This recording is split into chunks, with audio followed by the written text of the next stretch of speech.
Want to make a podcast? Spotify's got a platform that lets you make one super easily, then distribute it everywhere and even earn money, all in one place for free. It's called Spotify for Podcasters, and here's how it works. Spotify for Podcasters lets you record and edit podcasts right from your phone or computer, so no matter what your setup is like, you can start creating today. Then you can distribute your podcast to Spotify and everywhere else podcasts are heard. Video podcasts are also available on Spotify. With Spotify for Podcasters, you can earn money in a variety of ways, including ads and podcast subscriptions. And best of all, it's totally free with no catch. Ever since I discovered Spotify for Podcasters, I feel like I've been having a lot more connection with my listeners through the Q&As and polls. I highly recommend you give it a try. Download the Spotify for Podcasters app or go to www.spotify.com/podcasters to get started.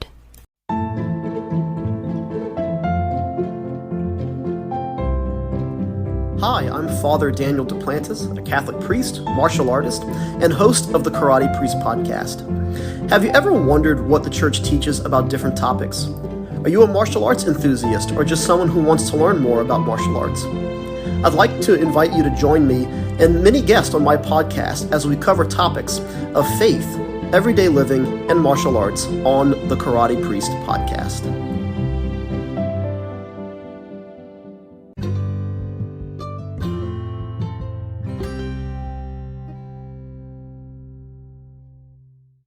Hey guys, welcome back to season 3 of A Catholic's Perspective, the podcast about being a young Catholic surviving in a secular world. Welcome back. So this is a part 2 to our first episode about yoga. We have Bryan back with us. Thank you for coming back on, Bryan. My pleasure. Thanks for having me. Of course. And so this one's going to be a little bit more interesting. I know we kind of touched on the basics of yoga in the beginning, so we're going to kind of go back over that just a little bit. But in this episode, we're going to discuss more about Christian yoga. So, stated and like, can it be Christianized? Because, we've Christianized pagan holidays and things and stuff in the past, right? Quote unquote. So what makes yoga any different? Why can't we Christianize that? And we're just going to kind of talk about like, what is Christian yoga and what are some alternatives and all those types of things. So thanks for coming back on, Bryan. Yes, I'm looking forward to it. Yes, I am too. So I guess to just kickstart off really quick, do we want to give an overview of what we discussed in the previous podcast for those who didn't listen? Yeah, I think that's important because people, in order to say, can we do Christian yoga? Is there such thing as Christian yoga? And if we, many people say, oh, you can't do yoga. Well, okay, well, what if we just do Christian yoga? That's better, right? Well, I think we need to understand what yoga is. So the 2-minute synopsis is that yoga, many people say that yoga can be practiced by anybody. It's not like a Hindu religion or something, and it's not a religion. I agree. But the first time you ever hear about yoga in history comes from the Vedas, comes from the Bhagavad Gita and the Upanishads, which are the 3 different Hindu scriptures. So yoga it started out with Hinduism, and it came down through Hinduism for thousands of years.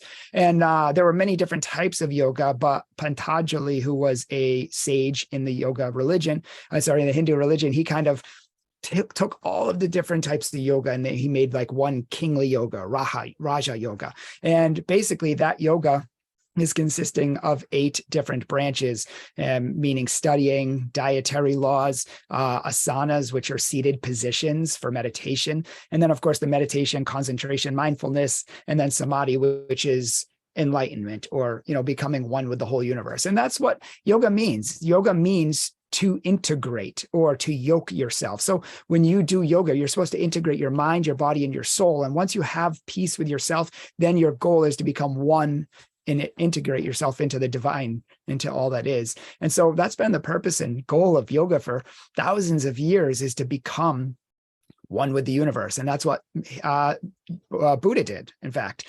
Most people don't know that Buddha attained enlightenment by doing yoga. So when we look at yoga, people say it's just exercise, but it's far more than just exercise, because out of the 8 branches, only one of those are asana or postures. And most of them were not exercises. They were just different seated postures and a few stretches to help your body become strong so that you could sit in meditative position for hours.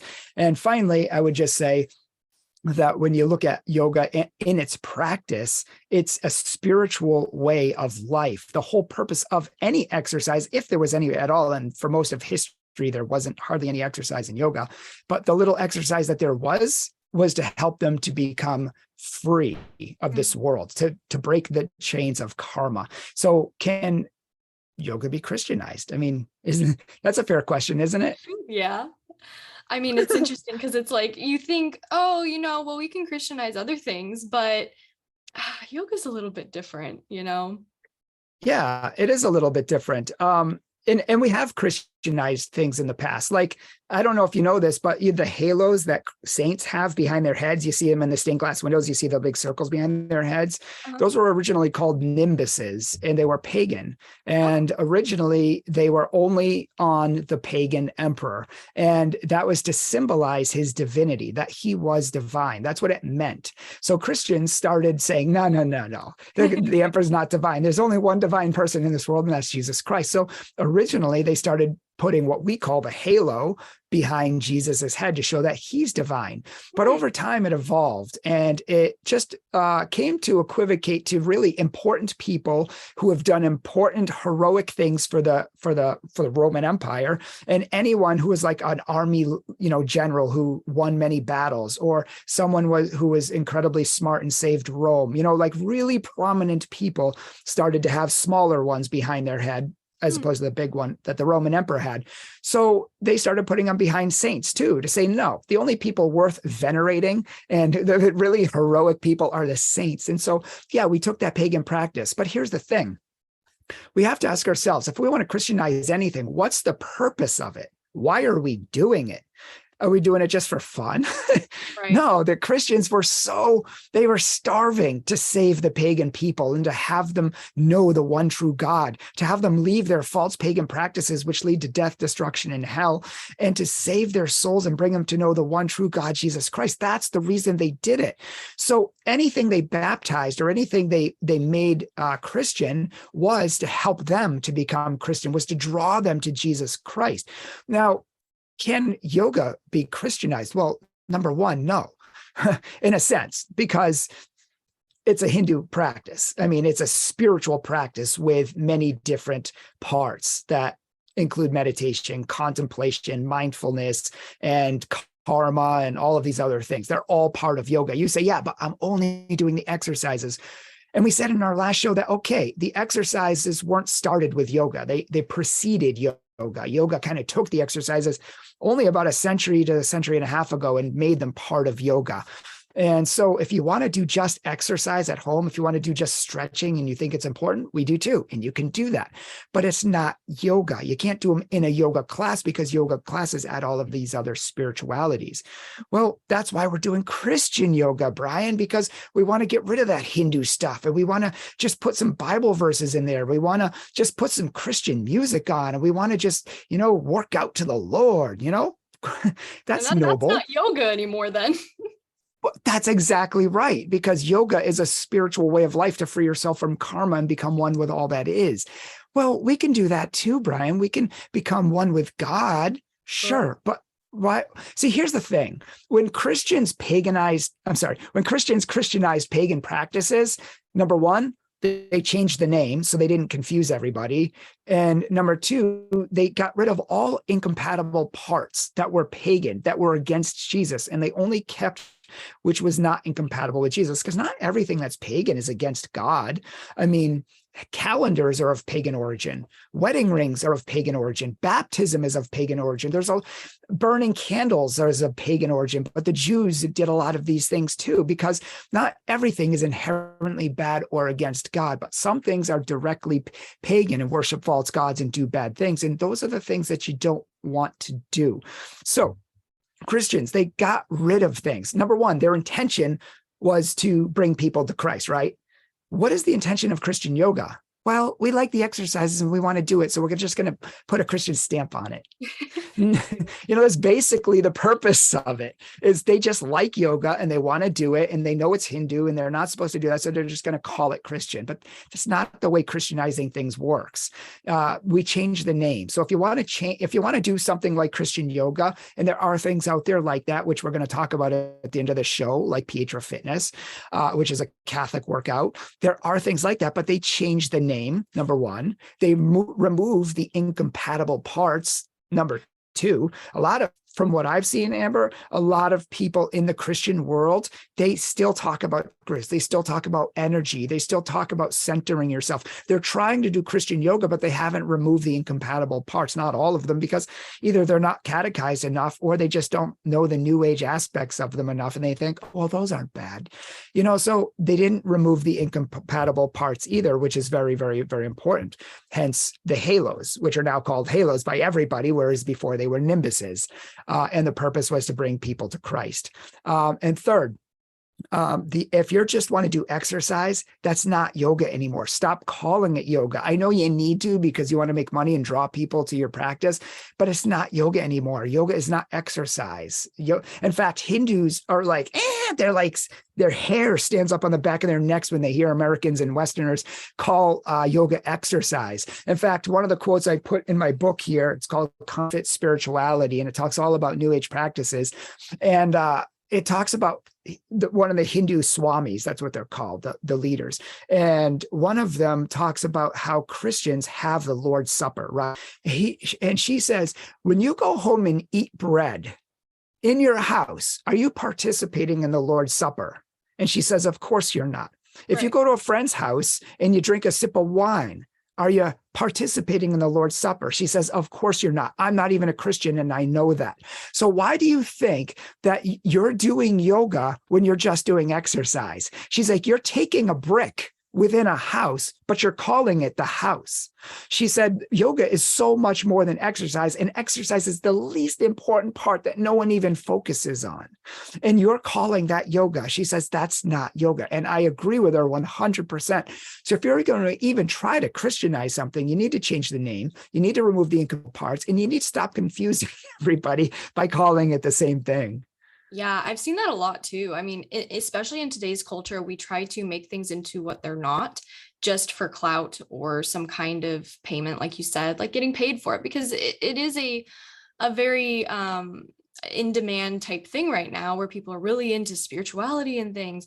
And that calls into question the whole thing about, scandal, and as Christians participating in yoga classes and things like that, who say, oh, well, I'm just doing it for the exercises. I'm not here for the spiritual part of it, but they still go to a yoga class and stuff like that. That still creates a big scandal, right? Yeah, and I want to talk about that scandal, but first, and I have a ton of books, as you can see, all the way down below my camera on yoga. And this one's called Holy Yoga by Brooke Boone. And she's the kind of the founder of Holy Yoga. She's the one who Christianizes it. She has a whole online practice. Like literally, you can go online, pay tons of money, and do all her yoga stuff. And she gives you seminars in depth and all of that. And she's a Christian, and she claims to do Christian yoga. But here's the thing. I have read actually in other books, like bigger books. She's like, here she is again in a secular book with Martin Kirk and Daniel Torino.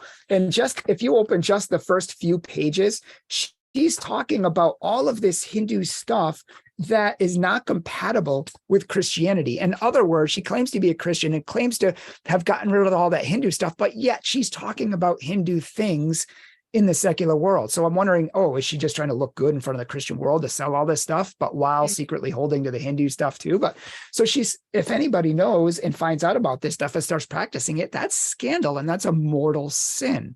So if you go to her classes and stuff too online, you'll find out that she thinks that Jesus told her that it's okay that she divorced her husband and wants to get remarried and this sort of thing. So there's a lot of problems that I've heard about this.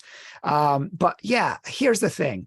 If you go to a class and you say, you know what, I'm not doing any of the Hindu stuff, Bryan. Yeah, okay, maybe they do some meditations and, maybe they talk about some bad things, but I don't practice those. I'm just there for the exercise. And when everyone else is meditating, I just close my eyes and I think about pizza that I'm going to eat later. Right. And so, you know what? Okay, that's noble. But let me ask you a question. When you're in a class and your classes are, let's say, doing meditation or talking about, chakras or talking about, doing a mantra or something. When people see your eyes closed and you're sitting in the lotus Indian cross-legged position, and you're just sitting there silently, or you're laying on your back and you're saying nothing, just like everyone else, do people know that you're not meditating? Do people know you're not centering yourself? Do people know that you're not participating in that spiritual stuff? Or does it look like you're doing it like everyone else? So this is what's called the sin of scandals, that you can, most people don't know that you're doing that. So, Sally Bob, who's in the class with you, she goes to church and people say, hey, I saw you in the yoga class. Like, I thought Christians weren't supposed to do yoga. And she says, oh, but I saw Amber there and she was laying down doing it. And that was fine. She's a good Christian and she didn't have a problem with it. So I don't have a problem with it. So you shouldn't have a problem with it. And then people just go say, oh, well, yoga's okay. So it can lead to a lot of problems, questions, scandals, and people getting into a practice that is not good. So let's say that your class has just exercise. Let's say somehow they have got rid of everything else and it really is just exercise. Well, other people don't know that. You don't explain that. You just say, oh, I take yoga and I love it. It's good for my body. And, oh, well, I'm going to do that too. And then they go get into Kundalini energy and all these other practices that aren't just exercise. So it can be problematic on different levels. Right. No, absolutely. And I mean, we don't see that just with yoga. We see that with other things as well. Christians who act one way in church, but then a different way outside of church, watching TV shows and movies that aren't good for them and participating in things that, aren't good for them. And yoga, oh my gosh, totally. It's like one of those, I think yoga is one of those things in my generation that's really taken off though, because we just like, well, it's just exercises, but then they go to a yoga class and you do all those things. And I remember being tempted to do that when I was in high school, because I'm like, oh, that'd be so cool, like hanging out with my friends, doing yoga, like in a hot, whatever they're called, like hot saunas and things. And sweat lodges or something. Sweat lodges, yeah. Bikram yoga. Yeah, exactly. I'm like, well, if there's any demons in me, I'm going to sweat them out, I guess. But that's not really that. That's really funny. But no, it's not. But it's just crazy to me how people try to I guess create something it's not, because I mean, what are some alternatives to yoga? I mean, there's Pilates and there's some other alternatives, but people try to Christianize something, but I mean, yoga obviously cannot be Christianized. The exercises are not of yoga, the religion precisely, but what are some alternatives to yoga? Yeah. Can I just make a comment on your last thought before I answer that question? Because you make a really good point. You make a good point that people get into yoga and maybe not even wanting to get into the spiritual stuff. But you know what I see? I see the devil taking over, because I mean, exorcists tell us to stay away from yoga, that there is a possibility that even if you don't get to possess, you can contract evil spirits that are part of, I mean, Hindu practice. Hindus worship false gods. It's a Hindu practice through and through. So it could have stuff attached to it, first of all. And that's just on the minor side. But what I see is that, and this is for Reiki too, people say, and we need to do a whole show on Reiki because that needs to be exposed. But, people say, oh, I do Reiki and it just makes me feel good. People are just, channeling energy into me and I just feel good. I see nuns doing this. I see priests doing this. And I've had a priest who had to go to a nun's convent to exorcise the convent and some of the nuns because they were all into Reiki. They had demons that penetrated sorry, I won't get into that, but that's a whole nother thing. My bottom line is people get into things innocently and then have bad things happen. So what I see in Christians is that they go to a yoga class on Sunday and they do yoga. They feel great stretching because exercise makes you feel good. They lay down at the end of class. They do some deep breathing. You know what? Wow, this makes me feel better than church. I don't feel, this good at church. And so while they don't mean to get into, they might not even be getting into Hindu stuff. They might just be doing exercise, but now yoga has become their religion. Right. Yoga, they go do faithfully every Sunday and they don't go to church. But can yoga save your soul? Can yoga get you out of the fires of hell? And can yoga get you to heaven? No, only Jesus Christ who died for your sins can. Yoga cannot forgive your sins. So we have these, conflations where we conflate two different things, and that's problematic. That's why we recommend people, if you want to do exercise and you find this beneficial, we highly recommend that you do exercise, you do stretching, you do deep breathing. It's scientifically healthy, though when it's connected to yoga, it actually is connected to the goddess Shakti, who means energy. And when they breathe, they're actually breathing in the energy to actually alter their state of consciousness, to help themselves lose themselves into the divinity of all that is. So there are some other things you can do. Number one, as you mentioned, Pilates is a great stretching and strengthening routine. Yes, there can be some new age Pilates out there, but the majority is not. There are good gymnastics programs that have great strengthening and stretching programs that have been used for hundreds of years. You can use something it's kind of older and it's kind of cheesy, like just the way it looks, because it looks like it's from the early 90s or something, but it's called Holy Fit. WHOLLY, Holy Fit. So you're trying to become whole. And it's a decent exercise program that's similar to yoga. It has exercise, it has stretching, but it's a Protestant Christian practice, just strictly Christian, where they have music and they have some Christian meditations and stuff. And then they have something called Pietra, Pietra, Pietra Fitness, which is a Catholic. You can't call it Catholic yoga practice, but I just say that so you can know that it's very similar to yoga. They have professional dance instructors on there who, honestly, I couldn't even do the second level. And I definitely couldn't do the third level, because these are professionals and they give you a lot of stretching and strengthening exercises. And they start out with Christian meditation on scripture. They have Christian music playing in the background. Then they pray Christian, Catholic specifically, because it's a Catholic practice, Catholic prayers at the end. And they have nothing New Age in it. They have nothing Hindu in it. It's literally just Christian exercise. And they're not trying to Christianize a pagan practice. They're just getting rid of the pagan practice and doing something Christian for Christ that's not incompatible with our Bible, with Jesus Christ, and with the Christian faith. So Pietra Fitness, I highly recommend it, and people can check that out. They have a whole website, pietrafitness.com, and I would recommend that. Yeah, no, that's awesome. Because as a young adult, for me especially, I love working out, I do. And I remember I also have a friend who's like horrified of just accidentally doing yoga. And I'm like, girl, you can't accidentally do it. You like, if you're accidentally doing it, it's not yoga. No, absolutely. Yoga is like a whole intentional spiritual practice to help you to find the divine. You can't accidentally practice yoga. Some people think that, well, I did a yoga posture. Well, and as we said in the last episode, and I have a whole video on this on our Catholic Truth YouTube video, that some people misunderstood and didn't like, but many yoga, most 90, I would even say 98% of all yoga postures, stretches, and practices came from Western gymnastics, contortionism, bodybuilding, and our YMCA calisthenics and programs like that. They never were even heard of in the system of yoga until about the late 1800s, when they started stealing Danish gymnastics and primordial gymnastics, women's harmonial gymnastics. Most of what yoga is today is what? Stretching. Yeah. Mostly just stretching. The vinyasa and strengthening yoga came later, but the breathing and the stretching were primarily historically women's practices that were taken by yoga and put into yoga. Back in the day, in the 1800s, early 1900s, they actually separated women and men. Women had stretching and breathing, and men had mostly strengthening and breathing. So they were very different practices, but yoga took a little bit of both and put them in one. Interesting. And it's crazy to me. My bottom line is, sorry. So bottom line is that if you're just stretching, let's say you do the pigeon stretch or the downward dog, those were not yoga poses. They were gymnastic poses that yoga took and renamed with their own names. That's why we're saying you can't do the stretches and strengthening in yoga, because then you're making it part of yoga and you're bringing it into a spiritual worldview. But if you do it at home, you can't do it by accident. Many physical therapists use these stretches because they're good and they weren't originally part of yoga.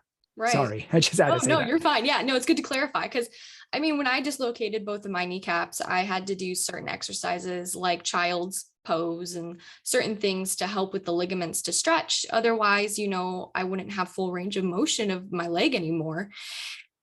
And the entire time I would just be like, is this practicing yoga? And I'd be like freaking out. And then I wasn't in my faith. The second time I did it, I was in my faith. So I was like, I can't do this. But in reality, I love like exercising and doing all that stuff. And in order to exercise properly, though, you do need to warm up and cool down through stretching.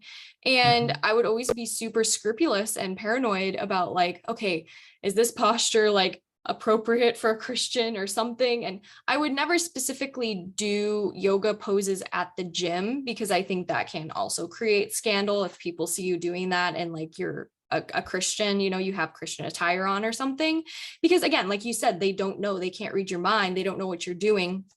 But also I see a lot of people on the internet who will claim Catholic yoga or Christian yoga and things like that. And, people go after them and say, hey, you can't do this, like, this isn't right.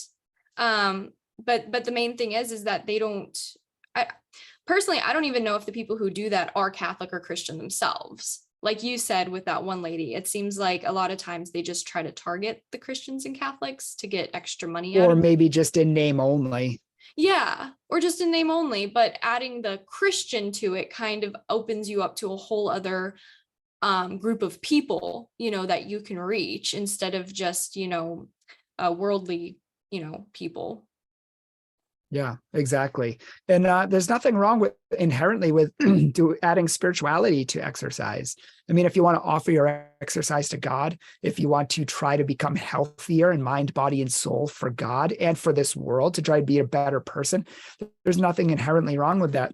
And I put it, if you don't mind, I put in my book here on page 54 that B.H. Ling, most people have never heard of this man in the history. He started what's known as Scandinavian gymnastics or Swedish gymnastics, and they eventually became to be known as medical gymnastics, because the goal of them was to connect your mind, body, and soul through exercise, movements, and breathing. Sound familiar? It didn't start with yoga.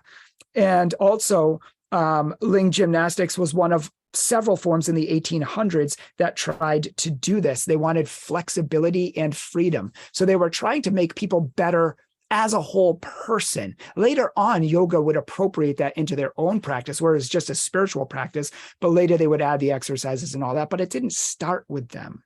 And that's interesting too, because I think, as Catholics, there's so many misconceptions about our faith that we're constantly trying to defeat and fight back on. And yet we don't realize that there's so many misconceptions about other things as well, such as yoga. I never would have known this had we not actually done this whole, series and things. And it's just interesting to me how, we aren't really willing to do our own research. And maybe it's because we don't know, we just hear it and we're like, oh, that's it. But I mean, when it comes to something like another religion, I think our generation is a little brainwashed, in the sense of like, oh, the world tells you just do what makes you happy or do what makes you feel good. And then we get into things like Reiki and yoga and new age things and crystals and all this while still subscribing to our Christian faith.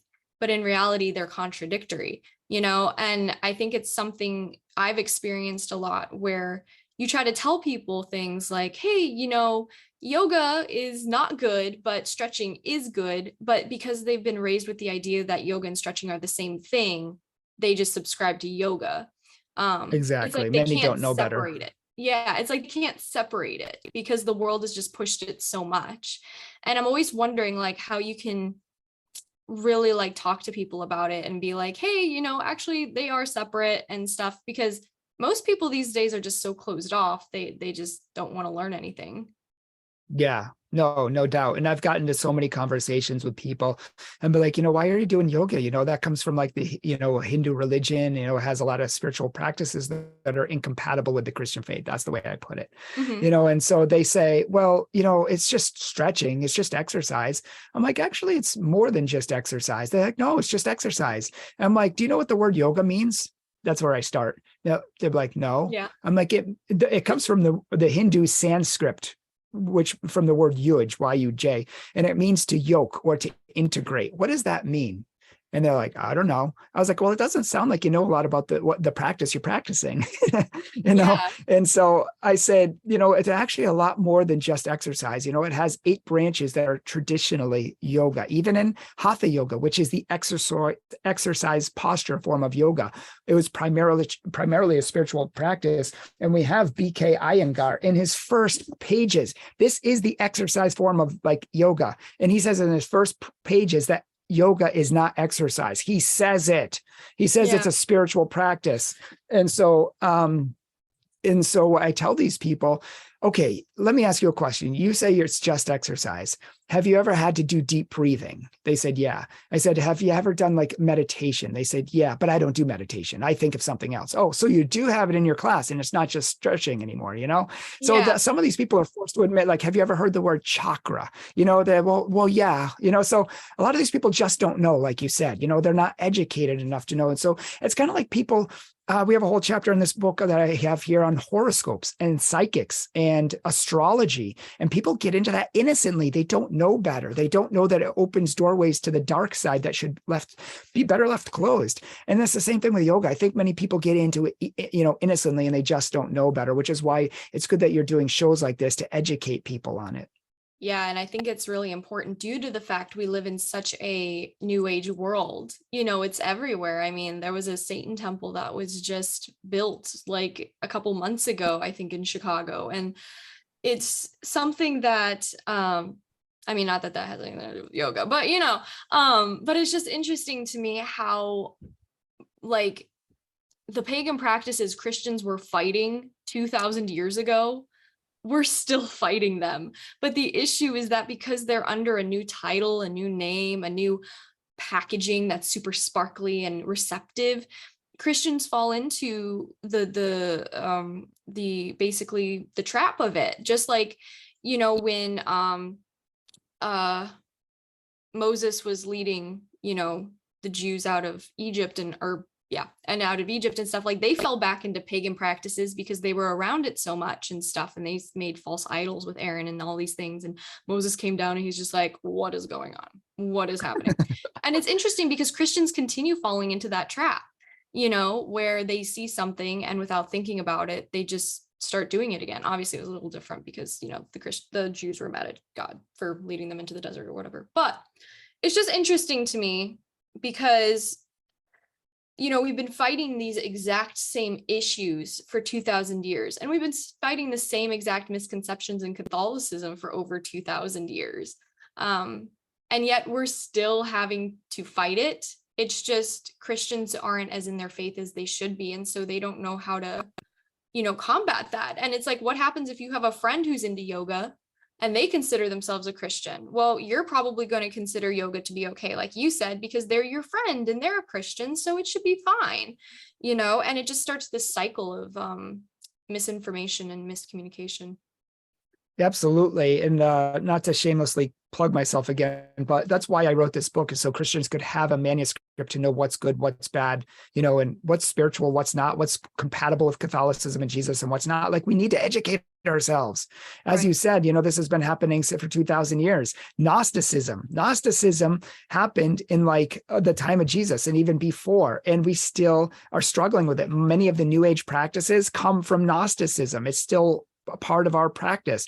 Much of it comes from the occult, and much of it comes from Hinduism, Buddhism. We just don't know better. And those are around long before Christianity. Jesus came to fix those problems, and yet the devil's still tricking people by them. Sabellianism in the 2nd century said that, the Father, Son, and Holy Spirit is one God and one person. God's just wearing 3 different masks. Well, the oneness Pentecostals who still exist today, they were started in the 1900s, they still believe that. Oh, There's other ones like Arianism, which started in the 300s. Jehovah's Witnesses actually teach exactly what Arians taught in the 300s. So all of these things, as you said, are repackaged. And in the 1960s, the New Age movement exploded. And then people thought it died out, but it didn't. As you rightly said, you were right on target. It didn't die out. It just evolved, and it changed the names, and it changed practices, and it just evolved into different things that people are like, oh, well, that's not bad anymore. It's just this, or that's just that. And that's a big problem. Yeah, I think a lot of the times we've been so don't know if the word would be like, we've just become so used to it. We've become desensitized to it because it's in TV shows and it's in movies, and we see our friends do it, and it's on the internet, and we see books about it, and we see like poster boards about it on the way to church. And it's one of those things, when something's pushed in your face so much, you're just like, well, if it's around this long, it can't be that bad, right? And if you see it so often, you become desensitized to it. It's really easy to do. And if your catechesis stinks over the last 50 years and people haven't been passing on the faith to their kids like they should have been, then you don't know the difference because you haven't trained your kids in the faith. And some of the most recent Pew polls have showed that Catholics are the worst for passing on their faith to their kids and catechizing their church.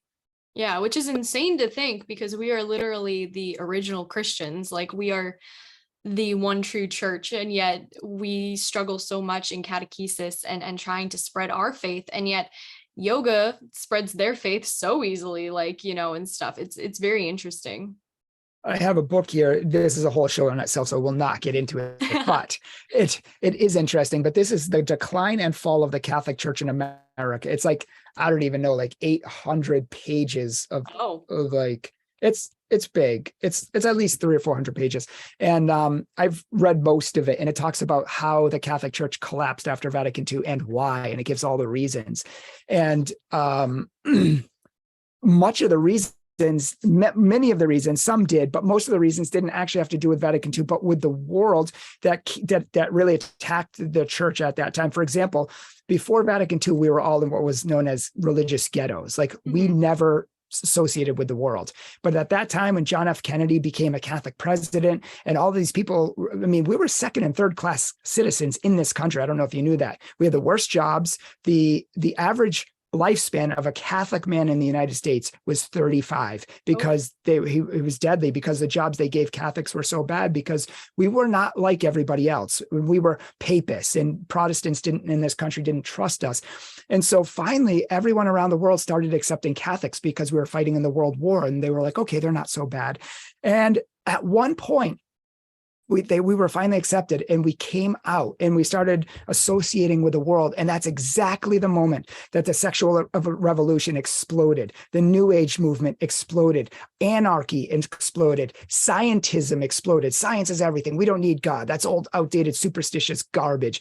All of this stuff, the sexual revolution, everything exploded at once. And Catholics came into the midst of it and were just annihilated. They're like, they just were not prepared for it. And from 1967 to 1977, 10,000 priests left the church, and 50,000 nuns left the church. It left a huge hole in the church.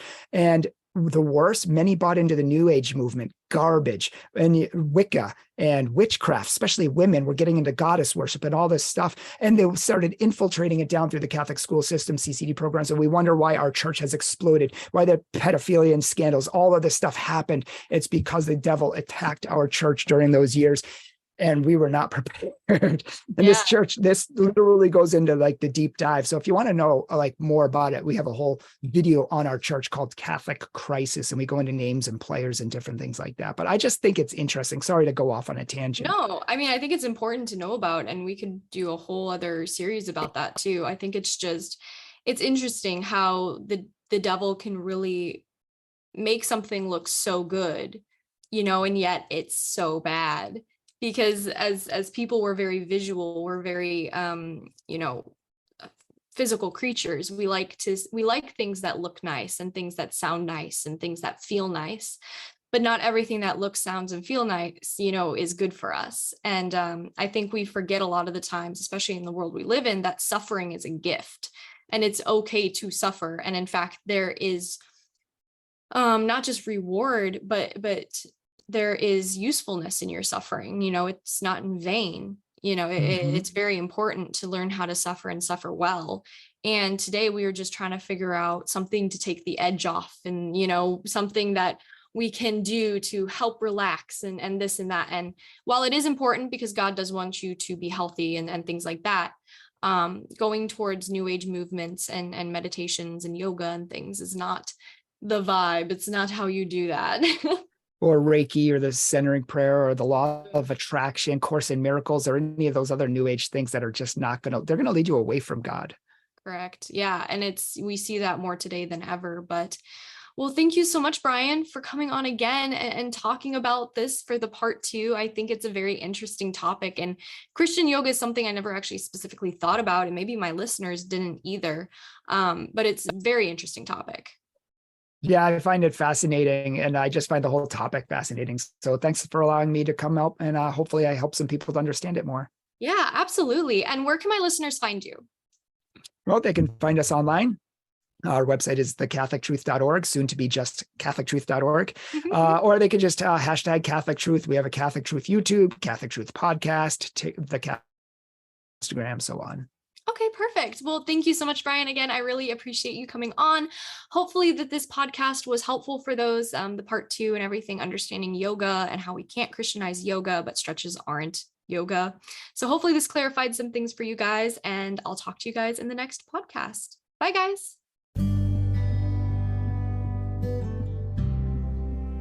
Thank you so much for listening to A Catholic's Perspective with me, The Religious Hippie. Make sure to visit my official website at thereligioushippie.com, and while you're there, be sure to sign up for my newsletter to keep up to date with my latest news and offerings. You can also find me on virtually any social media site as The Religious Hippie. Thanks for listening. A quest is a search for something. And every week, the Quest podcast will show you how we know what we know through interviews with people that have incredible stories of dedication and perseverance. I'm your host, Todd Fisher. Join me in this thought-provoking and inspiring podcast of discovery. Find us anywhere you listen to podcasts.